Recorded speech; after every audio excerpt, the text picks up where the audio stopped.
Okay, let's dive right into this explainer. Today, we're unpacking a really fascinating piece by Salima. And honestly, it's going to completely change how you view the business you're building. We spend so much time literally obsessing over the product itself, right? The features, the deliverables, the aesthetic, all that good stuff. But in doing that, we often completely ignore the invisible architecture surrounding it. So today, we're shifting gears. We're going to look at your business not as a static product, but as a dynamic living behavior system. Now, what really kicked this whole idea off is this tiny, seemingly mundane detail, a 5 ringgit fee. Salima noticed that an investment platform recently updated its fee structure. And here's the catch. Active investors, the ones who regularly add to their portfolios, they pay absolutely nothing, zero. But those who go dormant, they get hit with a 5 ringgit monthly charge. Now, on its own, 5 ringgit is a drop in the bucket.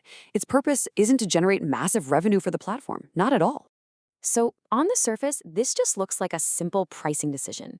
But actually, it's a brilliant design decision. The platform isn't just passively communicating a preference to its users, they're actively engineering one.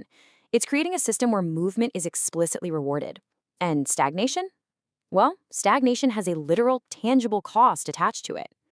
Which brings us to Section 1, the hidden architecture, the invisible rules shaping your customers.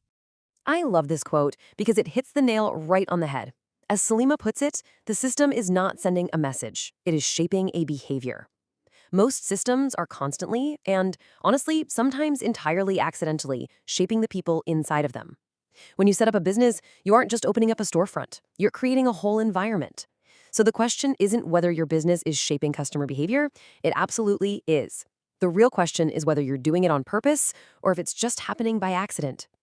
Think about it. Invisible system rules like pricing structures, onboarding sequences, follow-up cadences, every single one of these encodes a very specific set of assumptions about what your customers should do next. Your pricing, that initial onboarding flow the second they sign up, your email cadence, these aren't just admin tasks to check off a list. Together, they add up to a behavioral system that is actively producing results for you right now, whether those results are exactly what you wanted or entirely unintended. Moving right along to Section 2, the danger of drifting, the hidden trap in your ecosystem. Now, as business owners, we naturally fixate on the visible departures, right? We notice the customer who cancels, the one who asks for a refund, the one who leaves loudly. But here's the thing. The most dangerous outcome is actually the quiet drifter. This is the customer who stays on your mailing list, keeps their account open, but quietly drifts into doing absolutely nothing. They just become a ghost in your machine. And why is that so dangerous? Well, in a system that rewards movement, stillness is exactly the same as going backward. If your customer is technically in your ecosystem, but they aren't moving, you're actively losing them. Think back to that 5 ringgit fee for a second. That platform recognized that a dormant user isn't neutral. A dormant user is a liability to the system's overall goal. If your business relies on people taking action, whether that's buying, reading, or just logging in, then a customer standing perfectly still is moving away from your core objective. Which points to a pretty tough truth about human behavior. Systems don't reward intention, they reward activity. Your customers can intend to invest, or intend to read your newsletter, or intend to engage with your service all day long. But the harsh reality is that your system only registers what actually happens. Intention doesn't pay the bills, and it certainly doesn't build a community. Activity does. So how do we fix this? That brings us to Section 3, 3 rules for behavior. What to build differently. Here is the clear blueprint we're going to use to restructure how your customers interact with your business. Step 1, design for the second action. Step 2, make consistency easy.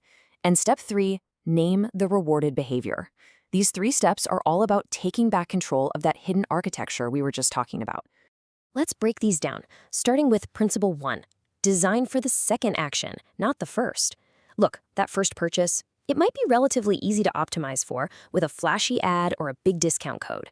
But you have to ask yourself, what does your system actually do to ensure that returning is easier than leaving? This second action is where true loyalty is built, or lost. If your entire system is just built to get them through the front door, but totally abandons them once they're inside, your behavior system is fundamentally broken. Moving to Principle 2, make consistency the path of least resistance. It is so incredibly tempting to chase viral spikes or these massive one-time launches. We all want that, right? But strong businesses aren't built on viral moments. They're built on customers who keep showing up. You need to systematically pull friction out of the process so that showing up repeatedly is literally the absolute easiest option for your user. If someone wants to engage with you a third, fourth, or fifth time, there should be zero hurdles in their way. And that leads us to principle 3. You have to actually name the behavior you want to reward. Most businesses kind of default to rewarding the wrong things, like throwing a massive celebration for a passive email sign-up, or giving the absolute best discounts only to one-time buyers. You have to get incredibly specific about what the word active means for your company. Does it mean logging in every day? Making a purchase once a month? Whatever it is, define it clearly and then build your entire reward structure directly toward that specific action. Which brings us to our final section, Section 4, the ultimate paradigm shift, seeing your business through new lens. When you stop seeing your business purely as a product and start looking at it as behavior system, the purpose of every single tool you use completely transforms. It's like night and day. Under the old product view, pricing is just money. But in the behavior system view, pricing is a signal, just like that 5 ringgit fee signaling users to keep investing. In the product view, onboarding is just a tutorial on how to use the app. But in the behavior system view, it's the start of a critical habit loop. And those follow-up emails, they aren't just emails. They are strategic friction reducers, or, if you're doing them poorly, friction creators. So here is the ultimate takeaway. Stop designing products, start designing behavior. Those small design choices you never consciously made, they're already running in the background right now, shaping what your customers do. It's time to take the reins. You've got to shift your mindset. Stop designing products in a vacuum and start engineering the behavior you actually want to see. I want to leave you with this final provocative question to chew on today. Look closely at your pricing, your onboarding, and your follow-ups. What behavior is your business actually rewarding right now? Seriously, think about it, because your system is already answering that question, whether you know it or not.